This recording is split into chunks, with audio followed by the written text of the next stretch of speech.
It's different now. I mean, we still hang out all the time like before. But now when no one else is around... Well, you know.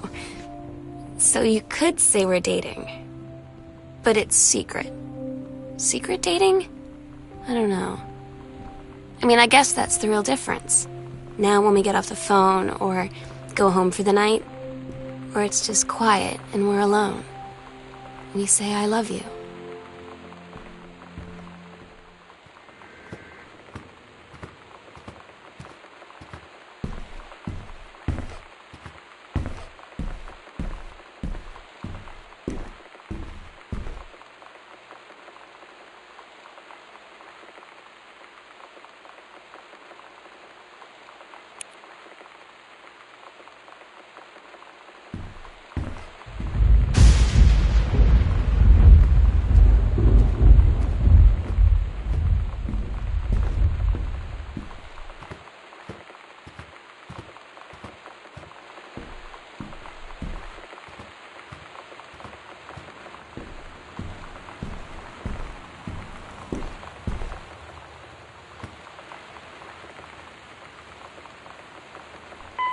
You want to talk about a place for Christmas Duck? This is where Christmas Duck goes. Oh, it's Christmas Duck's little house. It's his little house. That's where he goes. He goes into it.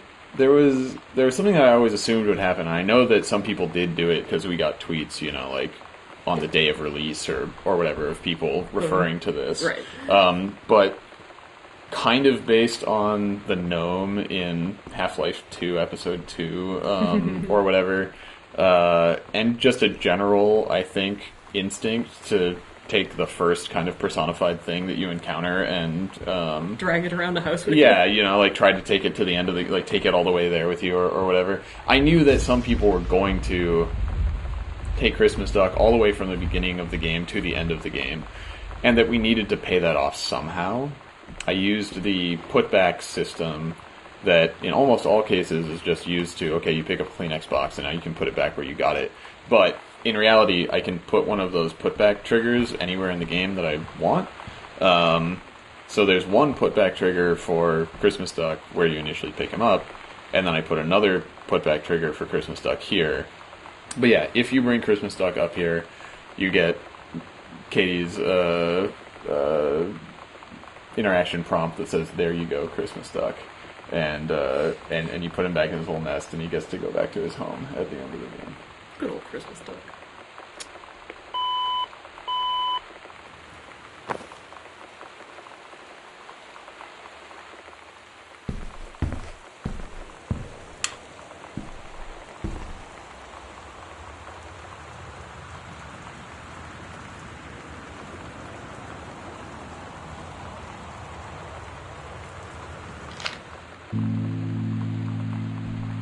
Oh my god.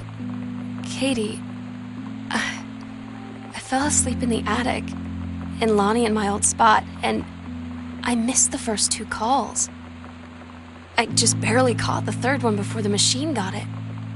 And it was Lonnie, on a payphone.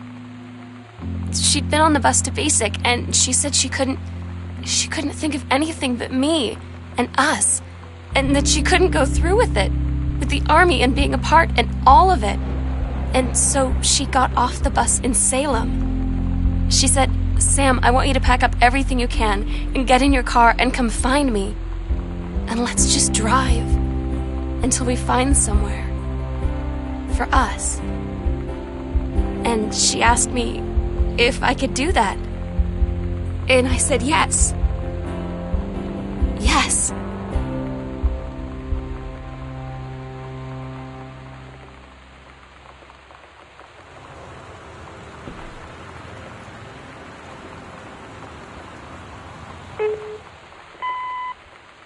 I think this is one where I love the way the music makes it so uplifting.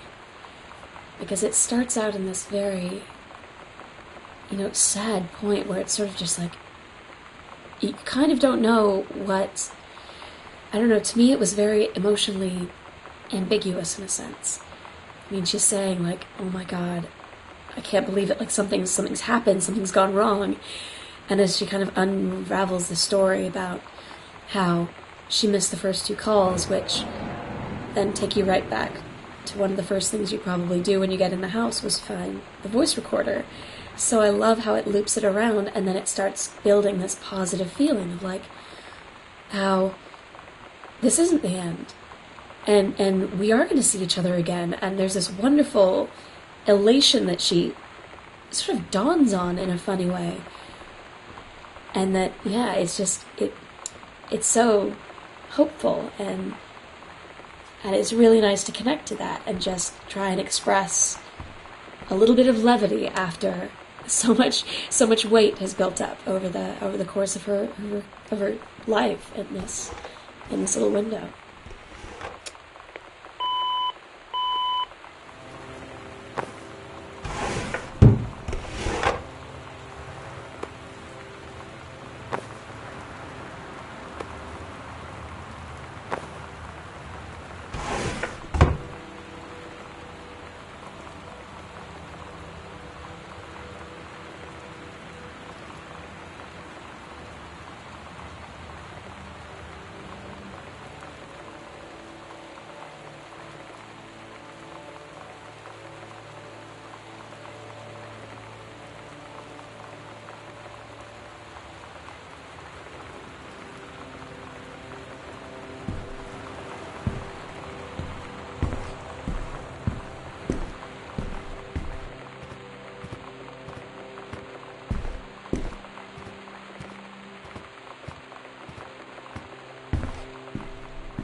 Katie, you know how Mom and Dad are.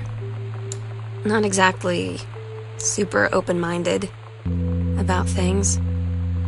It feels like every minute I don't spend with Lonnie, I spend worrying about them finding out about us. And what would happen if they did? You know Dad's joke about the nunnery that he'd tell whenever he brought boys around the old house? I wonder where he'd want to send me.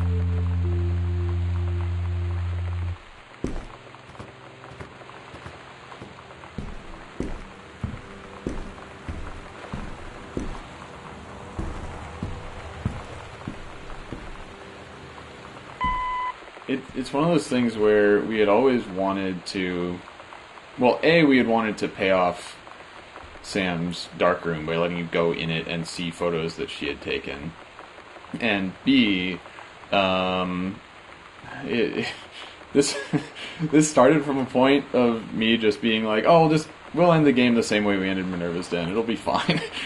But between those two things, we initially figured we were signing up for photos that would have taken a lot of time and effort to make, of like a photo strip of the two of them in a photo booth, which would mean like let's do 4 pairs of photo painted photos of these characters, and just like pictures of them in the mirror together, and all of this very high cost facial rendering basically for Carla to do, because we had we had this style that was like, okay, you do photo collage and then you paint it over to make it look consistent, and it's a lot of work, and it's hard to get the pieces and the lighting and the poses and everything looking right. I'm just not that much of a pro in order to be able to do that fast, and so it would have been months. Yeah, so we have the one very close-up photo of Lonnie's eye, and then we just brainstormed what are evocative images of the two of them and their life that we could create without having to show their faces a bunch. And I think that, like so many things, taking a step back and only seeing the implication of these characters is probably a lot more powerful than if we had just made a bunch of pictures of them looking at the camera. Being less literal is definitely more meaningful in this particular case. Yeah. To the extent that I remember when I took these holding hands photos with Rachel. I don't know. I took 20, a dozen, something like that, different versions of them, and then I was going through them afterward to try and find the one that I wanted to use to Photoshop in the letters on the heart and everything. And I found myself thinking, oh, these are all so sweet. And like, I had just taken them 10 minutes ago with my roommate, and it was just like, somehow this here is more evocative and meaningful than a happy face, I guess. But anyway, yeah. I was fooled by my own shtick, which is extremely silly.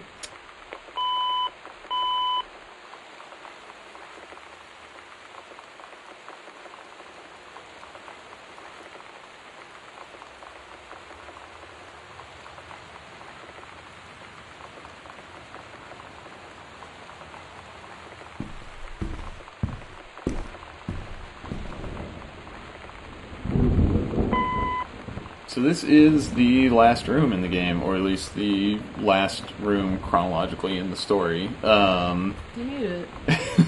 You did it! Yeah, this is where you find Sam's journal that you had been hearing diary entries from. And it's revealed, or I guess implied retroactively, that, the game has been taking place in a flashback, basically, and Katie read Sam's diary that was addressed to her and is now thinking back to what she saw in the house.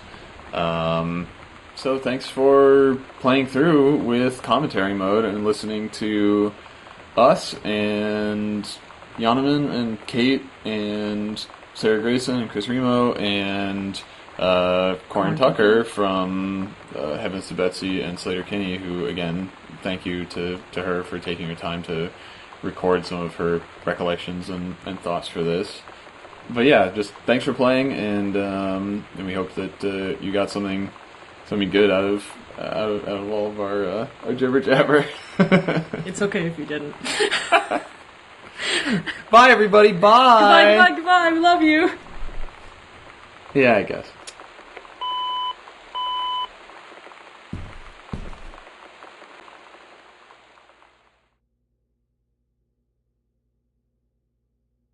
Katie, I'm so sorry that I can't be there to see you in person, that I can't tell you all this myself.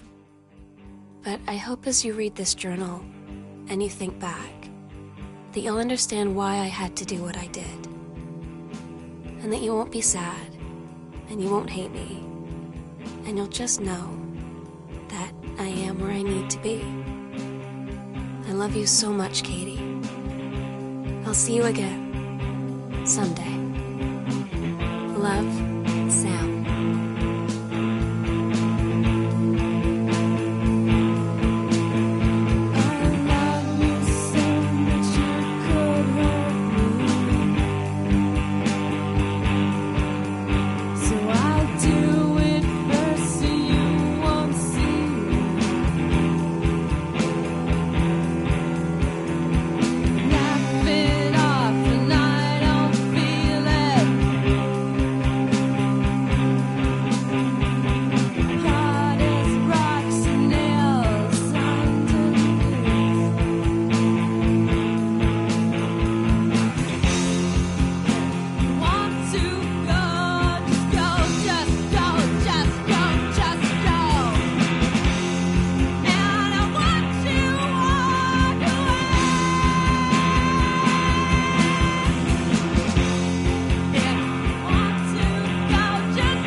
こんばんは、ニコ。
終わったん。